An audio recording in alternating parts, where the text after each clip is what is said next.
Hello बच्चों, ये video specially केटीबीयू Khargone के सेकेंड ईयर के स्टूडेंट्स के लिए। बच्चा, आज आप लोगों का मेजर फर्स्ट का एग्जाम हो चुका है ना। अब आप लोग का 22 तारीख को मेजर सेकेंड का एग्जाम है। तो जूलॉजी के बच्चे, आप लोग का जो सब्जेक्ट है फिजियोलॉजी एंड बायोकेमिस्ट्री, इसका मैंने एक सैम्पल पेपर तैयार किया आपके सिलेबस के अकॉर्डिंग और पीवाईक्यू पेपर्स को एनालिसिस करके। आप ये पेपर पढ़ के जा सकते हो अपने एग्जाम में। अगर आप ये वाला पेपर पढ़ के जाते हो तो आपको मतलब 40 to 50% क्वेश्चन इसी में से देखने को मिलेंगे, या तो इन्हीं टॉपिक से मिलेंगे या फिर यही क्वेश्चंस आपको देखने को मिल सकते हैं, है ना। मैं 40 to 50% इसलिए बोल रही हूँ क्योंकि मैं नहीं बोल सकती कि 80 to 90% आपको देखने को मिलेगा, क्योंकि मुझे भी नहीं पता। पर अगर आप चाहते हो कि 80 to 90% आपको आपका पेपर देखने को मिले, तो उसके लिए मैंने आप लोग के लिए क्या किया है, 15 इंपॉर्टेंट और मोस्ट रिपीटेड टॉपिक्स हैं उसका, और साथ में आप लोग के लिए 40 यूनिट वाइज क्वेश्चन बना के रख दिए हैं। ठीक है, उसको एक पीडीएफ में बना दिया। तो जो भी बच्चा इंटरेस्टेड है वो इस पीडीएफ को ले सकता है मेरे से। कैसे ले सकते हो, आप केटीबी यूनिवर्सिटी जो है उसका ग्रुप बना दिया है मैंने आप लोग के लिए, है ना। उसका लिंक मैं आपको इस लोग को इस वीडियो के डिस्क्रिप्शन में भी दे दूंगी, है ना। वहां से आप केटीबी यूनिवर्सिटी का टेलीग्राम चैनल ज्वाइन कर लेना और मुझको डीएम कर देना @Anju240 पर, है ना, अगर जो भी बच्चा लेना चाहता है वो बच्चा। साथ में सैम्पल पेपर भेज दूंगी और ये एक पीडीएफ जो है 15 मोस्ट इंपॉर्टेंट टॉपिक्स का, साथ में 40 रिपीटेड क्वेश्चंस का, ठीक है, यूनिट वाइज आपके सिलेबस के अकॉर्डिंग। अभी आप लोगों का मेजर सेकंड है, फिर आपका माइनर फर्स्ट का एग्जाम होगा, फिर आपके फाउंडेशन कोर्स के एग्जाम होंगे, है ना। उसमें एमसीक्यू बेस्ड क्वेश्चंस आएंगे, आप लोगों को पता होगा। नहीं पता हो तो मैं बता देती हूँ, ठीक है। और आप लोग का वो जो फाउंडेशन का पेपर रहेगा वो 100 मार्क्स का रहेगा, ये आप लोगों का 70 मार्क्स का है। तो आपको 3 घंटे मिले हैं इसमें, और 70 मार्क्स का पेपर रहेगा। 25 मार्क्स चाहिए आपको पास होने के लिए। 3 सेक्शन में ये पेपर डिवाइडेड है। सेक्शन ए जो है उसमें 6 क्वेश्चन करने हैं। ऑब्जेक्टिव टाइप क्वेश्चंस पूछे गए थे, 1 मार्क्स का रहेगा। किस टाइप से क्वेश्चंस बन सकते हैं आप लोगों के सिलेबस के अकॉर्डिंग।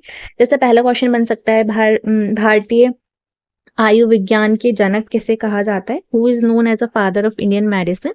ए जो है वो सुश्रुत, बी जो है वो चरक, सी जो है वो है हिप्पोक्रेट्स, डी जो है इनमें से नन ऑफ दी। सेकंड जो क्वेश्चन आपसे पूछ सकते हैं वो है ग्लाइकोलाइसिस का अंतिम उत्पाद क्या होता है, what is the end product of glycolysis. Pyruvic acid होता है, सिट्रिक एसिड होता है, लैक्टिक एसिड होता है, एसिटाइल कोएंजाइम ये होता है, ठीक है। पायरुविक एसिड होता है इसका आंसर। थर्ड जो है वो है what is urea, where is urea formed in kidney, ठीक है। तो किडनी में यूरिया कहाँ फॉर्म होता है, किडनी में फॉर्म होता है, लिवर में और यूरिनरी ब्लैडर में, स्प्लीन में, ठीक है। फिर नेक्स्ट जो क्वेश्चन है, fourth question, what is the junction between two neurons called, axon, synapse और डेंड्राइट्स या फिर माइलिन शीट। तो दो न्यूरॉन के बीच के जंक्शन को क्या बोलते हैं, स्नैप्स बोलते हैं, ठीक है। फिफ्थ जो क्वेश्चन है वो है which is called the master gland, ठीक है। थायराइड, एड्रेनल, पिट्यूटरी या फिर पाइनल। तो पिट्यूटरी को बोलते हैं मास्टर ग्लैंड को, ठीक है।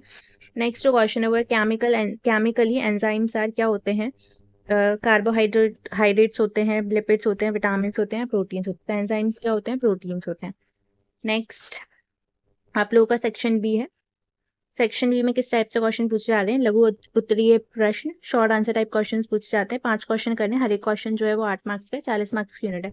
आप ये अपने फ्रेंड्स को भी बताएं मेरे चैनल के बारे में, जिससे मैं और भी वीडियोस डालूं आप लोग के सब्जेक्ट से रिलेटेड, है ना। और कमेंट सेक्शन में बता देना माइनर क्या सब्जेक्ट है आप लोगों का। चलो स्टार्ट करते हैं। आप लोग का इसमें थ्योरी बेस्ड क्वेश्चन है। यूनिट वाइज क्वेश्चन किस टाइप से पूछ सकते हैं आप लोगों से। जैसे 7 क्वेश्चन जो मैंने आप लोग के लिए बनाया वो है, चरक और सुश्रुत के योगदान पर संक्षिप्त में टिप्पणी लिखिए। Write a short note on the contribution of Charak and Sushruta, ठीक है। और में जो क्वेश्चन है, what are coenzymes, explain with example. सह एंजाइम, कोएंजाइम क्या है, उदाहरण सहित समझाइए। 8 जो क्वेश्चन है, explain the beta oxidation of fatty acid, ठीक है। वसीय अम्लों की बीटा ऑक्सीकरण, है ना, बीटा ऑक्सीडेशन को समझाइए। और में जो क्वेश्चन है वो है पाचन की कार्य की, फिजियोलॉजी ऑफ डाइजेशन का वर्णन कीजिए। Describe the physiology of digestion. 9 जो क्वेश्चन है वो है what is chloride shift, clarify its role in respiration. Chloride shift क्या है, श्वसन में इसकी भूमिका स्पष्ट करें। और में जो क्वेश्चन है वो है differentiate between इनेट and acquired immunity, जन्मजात और उपर्जित प्रतिरक्षा, इनेट और एक्वायर्ड इम्यूनिटी में अंतर स्पष्ट कीजिए। 10 जो क्वेश्चन, टोटल आप लोगों के लिए 16 क्वेश्चन है ना। आप इन क्वेश्चन को पूरा देख कर जाए, ये अभी सेक्शन बी चल रहा है। 10 जो क्वेश्चन है वो है न्यूरॉन की संरचना, स्ट्रक्चर ऑफ न्यूरॉन का सचित्र वर्णन कीजिए। Describe the structure of a neuron with a diagram. और में जो क्वेश्चन है वो है explain the physiology of muscle contraction, पेशियों के संकुंचन, मसल कॉन्ट्रैक्शन की कार्य की को समझाइए। और इसी टाइप से क्वेश्चंस आपके फॉर्म होंगे। साथ में आप लोग क्या कर सकते हो, मैंने आप लोगों को बताया ना कि आप टेलीग्राम चैनल ज्वाइन कर लेना, जिसका लिंक मैं आपको यूट्यूब चैनल के यूट्यूब चैनल के पेज पर और इस वीडियो के डिस्क्रिप्शन बॉक्स में डाल दूंगी, तो उसमें से आप ले लेना, वहां से ले लेना, ठीक है। और ज्वाइन कर लेना और वहां पे मेरे को डीएम कर देना अंशु 240 पर, और मेरे से पीडीएफ ले लेना। साथ में 15 important question, most important topics भेज दूंगी और 40 यूनिट वाइज क्वेश्चन भेज दूंगी मैं आप लोगों को, है ना। और आप चैनल को सब्सक्राइब कर लेना, अगर मैं अभी किसी सब्जेक्ट की वीडियो डालूं तो आपको एग्जाम से पहले मिल जाए और आपका एग्जाम अच्छा चले जाए। And all the best for our exam. Thank you so much. Bye.